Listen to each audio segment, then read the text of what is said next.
जी हाँ दोस्तों, आज है 9 अक्टूबर और 9 अक्टूबर के जितने भी क्वेश्चन हैं करंट अफेयर की सारी डिटेल से चर्चा करेंगे। और ये क्वेश्चन महत्वपूर्ण है, सभी जितने भी एग्ज़ाम होते हैं सभी के लिए महत्वपूर्ण है। वो चाहे वो एनटीपीसी रेलवे हो, पीसीएस लेवल हो या स्टेट लेवल के जितने भी एग्ज़ाम होते हैं, एसएससी का हो, सारे क्वेश्चन जितने भी हैं सारे एग्ज़ाम के लिए महत्वपूर्ण है। तो ये क्वेश्चन पूरा जितने भी क्वेश्चन हैं आप पूरा वीडियो लास्ट तक देखिएगा। और पहला क्वेश्चन इस प्रकार देखते हैं कि पहला क्वेश्चन है, साहित्य के क्षेत्र में नोबेल पुरस्कार 2020 के लिए किसे प्रदान किया गया। ये जो प्रदान किया गया है option C Lewis Lewis Luke को इन्हें प्रदान किया गया है। तो अच्छा याद कैसे करेंगे इनको, याद करने का लिटरेचर, एल से लिटरेचर होता है और इनका भी नाम एल से स्टार्ट होता है। तो इस प्रकार लिटरेचर से लुइस ग्लूक का नाम याद रखेंगे। तो कुछ क्वेश्चन और इन्हीं के महत्वपूर्ण हैं जो नोट्स में हैं। ये जो अति महत्वपूर्ण क्वेश्चन है इनको भी देख लेते हैं। तो देखते हैं कि भारत में साहित्य का नोबेल पुरस्कार जो प्रथम दिया गया था साहित्य के क्षेत्र में किन्हें दिया गया था, तो वो दिया गया था रविन्द्रनाथ टैगोर को। किसके लिए, गीतांजलि के लिए। कब दिया गया था, 1913 में दिया गया था। तो ये क्वेश्चन बहुत ही महत्वपूर्ण है। अच्छा इसके अलावा भी जो अभिजीत बनर्जी हैं, सन 2019 में किस क्षेत्र में, अर्थशास्त्र के क्षेत्र में नोबेल पुरस्कार प्रदान किया गया था। तो ये लुइस ग्लूक कहाँ की हैं, ये अमेरिका की हैं साहित्यकार। उम्र जो है इनकी 77 वर्ष है। तो इस प्रकार आप इसे याद रख सकते हैं। अगला देखते हैं कि क्वाड देशों की जो विदेश मंत्री स्तर की बैठक कहाँ पर हुई थी, कहाँ पर हुई। तो ये कहाँ पर हुई है, तो ये हुई है जापान। अच्छा जापान में कहाँ, टोक्यो पे।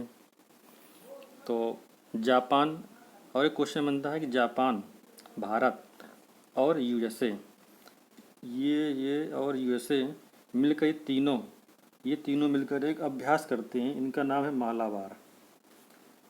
मालाबार युद्ध अभ्यास करते हैं। तो ये क्वेश्चन भी महत्वपूर्ण है।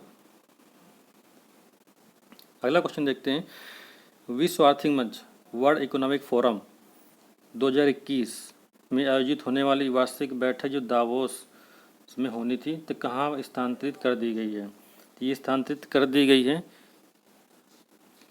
ल्यूसर्न में। कहाँ पर है, स्विट्जरलैंड में। स्विट्जरलैंड को याद रखना है कि स्विट्जरलैंड में ही ल्यूसर्न को ये बैठक जो दावोस वाली होनी थी, ये दावोस वाली बैठक होती है कब, जनवरी में। अब ये 21 में कहाँ पर होगी, मई में। अच्छा तो अगला ये जो नोट्स हैं इसके बारे में देख लेते हैं। वर्ल्ड इकोनॉमिक फोरम की स्थापना वर्ष हुई थी 1971 पे। किसके द्वारा करी गई थी, क्लास असाव के द्वारा। और जो क्रिस्टल अवार्ड है जो दीपिका पादुकोण जी को दिया गया था, क्रिस्टल अवार्ड दिया गया था किसके द्वारा, WEF वर्ल्ड इकोनॉमिक फोरम के द्वारा। तो ये बर्फ़ का गोला जो चिन्ह था इन्हीं को दिया गया था। जब थीम क्या थी, थीम क्या, the great reset, the great reset theme है, द ग्रेट रीसेट। और ये रोजर फेडरर ये कहाँ के खिलाड़ी हैं, ये हैं स्विट्जरलैंड के। तो ये स्विट्जरलैंड से क्वेश्चन बनते हैं यहाँ से। अगला क्वेश्चन है, सादिर जपरो किस देश के प्रधानमंत्री बने हैं।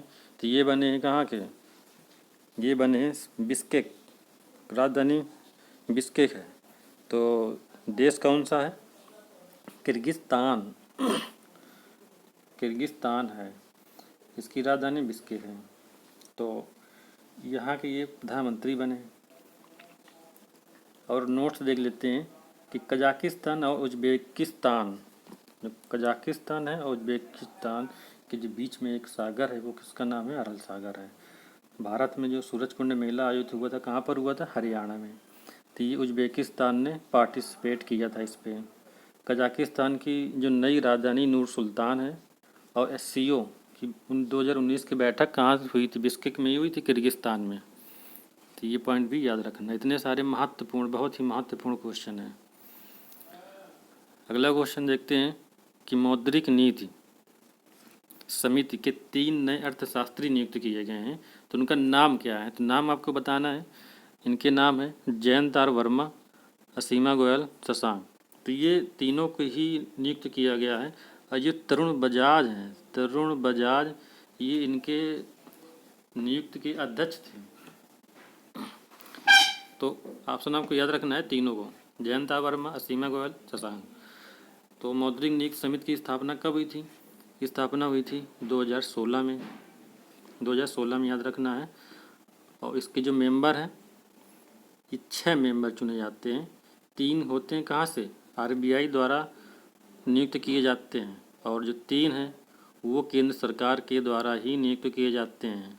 केंद्र सरकार के द्वारा कितने साल के लिए? 4 साल के लिए। तो 2016 में स्थापना हुई, 2020 है, 4 साल हो गए, तो इसी वजह से इनको 3 अर्थशास्त्री नियुक्त कर गए हैं, 3 रिटायर्ड हो चुके हैं। तो आरबीआई के समय जो गवर्नर, उनका नाम क्या है? शशिकांत दास है। और ये भी याद रखना किस नंबर के हैं, तो ये हैं 50वें नंबर के, 25वें नंबर के। अगला देखते हैं, फोर्स पत्रिका द्वारा जारी 2020 के शीर्ष 100 सबसे अमीर भारतीय का क्रम क्या है? तो ये मुकेश अंबानी, गौतम अडानी, शिव नादर, ये तीनों ही क्रम हैं। इनकी जो है 89 अरब डॉलर है नेटवर्थ, और इनकी ये 25 अरब डॉलर नेटवर्थ है, इनकी 20 अरब डॉलर नेटवर्थ है। तो आपको तो ये पता ही है कि ये 89 अरब डॉलर इनकी नेटवर्थ मुकेश अंबानी की। तो इनकी 13वीं बार लगातार ये बने हैं, ठीक है। और इसके बाद जो गौतम अडानी है, गौतम अडानी की कंपनी अडानी समूह, जानते हैं इनके लिए कोयला व्यापार, कोयला खनन, तेल, गैस, बंदरगाह, जितने भी काम होते हैं सारे काम करते हैं। अगला क्वेश्चन देखते हैं, फोर्स पत्रिका द्वारा जारी टॉप 100 में अमीर भारतीय महिला कितनी है? तो 3 भारतीय महिला हैं। पहले पे सावित्री जिंदल, ये ओपी जिंदल आपने सुना होगा, ओपी जिंदल, सावित्री जिंदल हो गई। दूसरा है किरण मजूमदार शाह, तीसरा है लीना तिवारी। तो किरण मजूमदार शाह ये काहे से संबंधित हैं? ये बायोकान से संबंधित हैं। तीनों याद रखना है। अगला क्वेश्चन है कि खाद्य एवं उपभोक्ता मामलों के जो मंत्री थे उनका निधन हो गया है, उनका नाम क्या है? तो नाम है रामविलास पासवान जी। कहाँ से थे? बिहार से बिलोंग करते थे। 6 मुख्य प्रधानमंत्री कार्यकाल में सेवा दे चुके हैं ये। 11 बार सांसद रह चुके हैं। 9 बार लोकसभा द्वारा चुने गए, 2 बार राज्यसभा द्वारा नॉमिनेशन हुआ था। और लोक जनशक्ति पार्टी सन 2000 में इन्होंने बनाई थी, लोजपा इन्हीं की है। और 6 प्रधानमंत्री कार्यकाल में इन्होंने काम किया है, 6। इनके बेटे जानते ही हैं पासवान जी, चिराग पासवान। अगला देखते हैं कि धरना देना आबलिक जो प्रदर्शन करना होता है, ये किस अनुच्छेद के अंतर्गत आता है? ये किस अनुच्छेद के अंतर्गत आता है? तो अभी दिल्ली में जो सीसीए का विरोध हुआ था, उसी के कोर्ट ने आदेश दिया है कि आप जो अभिव्यक्ति की आज़ादी तो होती है, लेकिन जो सरकारी काम में बाधा ना पहुंचाएंगे और पब्लिक की जितनी भी चीज़ें होती हैं उनको बिना नुकसान पहुंचाए आप धरना दे सकते हैं, प्रदर्शन कर सकते हैं। तो ये अभी डिसीजन आया है कोर्ट का। तो ये अनुच्छेद है, ऑप्शन सी इसका देख लो, अनुच्छेद 19A। अनुच्छेद 19A में क्या है? अभिव्यक्ति की आज़ादी की स्वतंत्रता। तो अगला क्वेश्चन देखते हैं, बहुत ही महत्वपूर्ण प्रश्न है कि इसके जितने भी ABCD की देखते हैं। अश्विनी कुमार जी हाल ही में निधन हो गया, वो क्या थे? बहुत ध्यान से पढ़ना है। पहला है कि नागालैंड के पूर्व राज्यपाल और एवं CBI के पूर्व निदेशक, ये हो गया। B नंबर है सिक्किम के पूर्व राज्यपाल और CBI के पूर्व निदेशक, गलत। CBI के पूर्व निदेशक हैं लेकिन सिक्किम के पूर्व राज्यपाल नहीं हैं। अच्छा, अगला देखते हैं कि नागालैंड के पूर्व राज्यपाल तो ठीक है, लेकिन CBDT के पूर्व निदेशक नहीं थे, तो ये भी गलत हो गया। अगला देखते हैं D, सिक्किम के पूर्व राज्यपाल, यहीं से गलत हो गया। CBDT पूर्व निदेशक, ये भी गलत हो गया।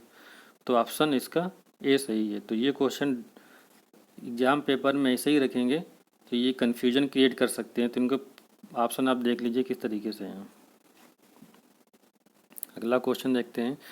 रूस ने हाल ही में हाइपरसोनिक क्रूज मिसाइल का परीक्षण किया है, वो मिसाइल का नाम आपको बताना है। तो ऑप्शन इसका है जिरकॉन। जिरकॉन, ऑप्शन अफकॉन, डॉटकॉन, ये तीनों 4 ऑप्शन में आपका बी आंसर सही है।